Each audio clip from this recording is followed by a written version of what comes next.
What's going on, guys? Messi here and welcome to a brand new video and welcome to a daily dose of transfer content. And today's day is going to be Monday the 14th of September. We have confirmed deals to go through as well as the rumours. So just before we get started, if you could do our good stuff by leaving a like rating, press the subscribe button if you're new, and press the bell notification next to it so you never miss an upload. Yesterday's episode will be down below in the description box, and the current schedule every day at 8 AM UK time. There'll be a new video for you to look forward to. And finally, drop a comment below. I'll try to respond to as many as I can. So first up today, Hellas Verona have signed midfielder Marco Benassi on a loan with the option to buy. The 26-year-old has joined from Fiorentina, and regarding the option to buy, not sure how much it will cost. Celtic fullback BALE Bolingoli has joined Başakşehir in Turkey. Again, a loan deal, and it also includes the option to purchase. The defender has not featured for the Scottish side, that's since he breached the coronavirus safety measures. It led to a 3-game ban from the SFA, and again hasn't played since. Lazio have confirmed the signing of Kosovo striker Vedat Muriqi is from Turkish giants Fenerbahce. The total fee is expected to be around 18 million euros, and he arrived in Rome a couple days ago to complete his medical. Sevilla are in advanced talks to sign Marcus Acuna from Sporting, and this according to Portuguese outlet Bola. The deal is set to be completed very soon, and it should be completed in the coming days.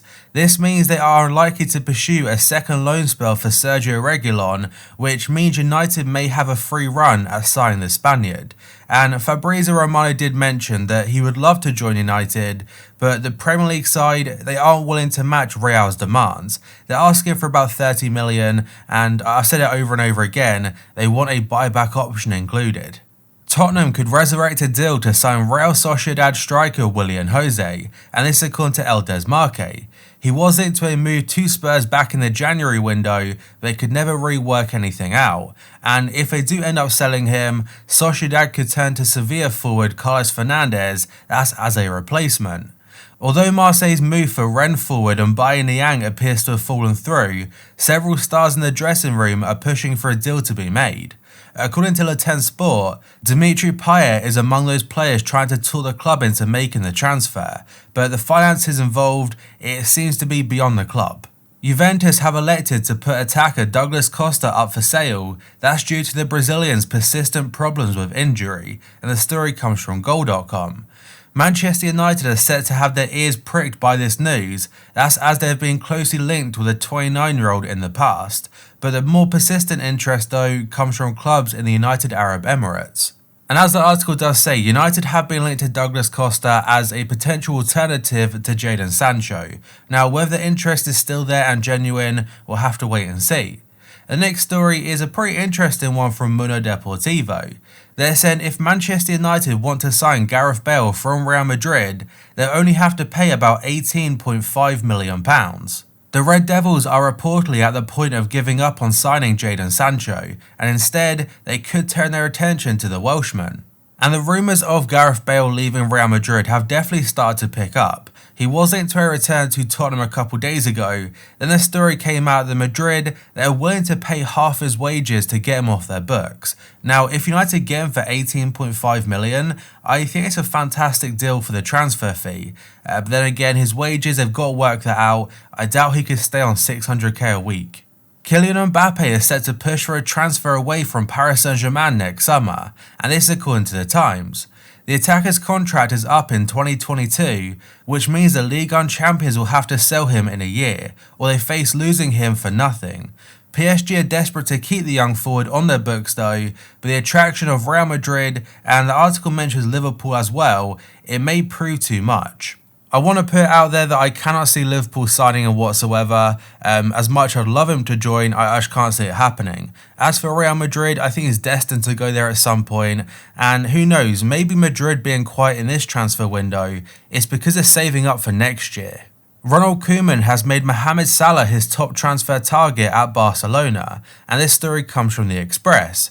It suggested Liverpool could face a fight to try and keep their star man, who scored a hat-trick against Leeds on Saturday, that's as they tried to retain the Premier League. Barca have also been linked with a move for Sadio Mane, and these transfers basically started popping up with the whole Messi situation, because if Messi does go in 1 year's time, they've got to replace him. And my personal opinion is that I think Salah will leave Liverpool in the summer of 2021.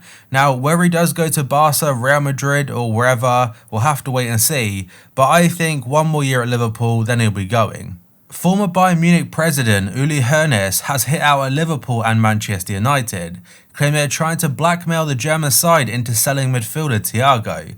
And Sport 1 have a great interview with him, and the quotes do say, "We offered him a great contract, but in the last minute he changed his mind. He probably has an agreement on personal terms with Liverpool or Man United, or with both. Both Liverpool and United did not come to us with an offer for THIAGO. They are bluffing, and they're waiting until the last week of the window to make a cheap offer."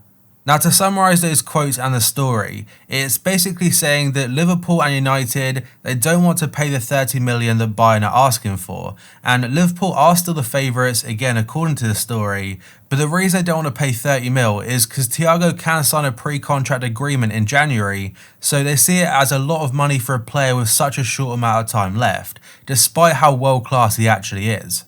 And pretty much waiting to make an offer does try and force Bayern's hand. You either lose him on a free in 1 year's time or on a pre-contract agreement, or they still try and get a decent fee for him in this transfer window. I think he will end up going, and they'll still get 20 to 25 million out of the transfer. Armando Izzo is on the verge of joining Roma in a deal worth 22 million euros. According to Calciomercato, the 28-year-old Torino defender will join on loan, but Roma have an obligation to buy him next summer for that fee previously mentioned. Now, I'm not sure what this means for the Chris Smalling situation, because Roma were still interested and they wanted to make it a permanent basis, but because United are demanding about 18 to 20 mil, they might have been put off and moved on to other targets. Aston Villa and Lyon have reached an agreement over a 20 million euro deal. That's for the transfer of former Chelsea man Bertrand Traore. The source is going to be LaFaso, and RMC pretty much back the story up. They say Traore will undergo a medical with Villa today, and fair play to them because they struggled last season and only just stayed up, but on paper the transfers they're making are looking very promising. They brought in Martinez from Arsenal as well, and he's cost a pretty similar fee at just under 20 million, and they're still after Rashica. And now another update about Edouard Mendy and a potential move to Chelsea. So the Athletic are saying that the deal for the keeper to Stamford Bridge is almost done, and that is directly from sources at Rennes. The fee is about 20 million euros as an initial fee, plus a further 5 in add-ons, which probably includes winning the league, winning a trophy, and a certain amount of appearances. I can't say I've ever seen Mendy play, so I can't say if he's a massive upgrade on Kepa or not, but it's definitely the position that was weakest in my opinion in their starting 11, and it was kind of vital to address that in this transfer window. But that, guys, is going to be it for this video, so if you could do out good stuff by leaving a like rating, press the subscribe button if you're new, and press the bell notification next to it so you never miss an upload. Yesterday's episode will be down below in the description box, and the current schedule every day at 8 AM UK time, there'll be a new video for you to look forward to. So thank you for watching, and I'll see you next time.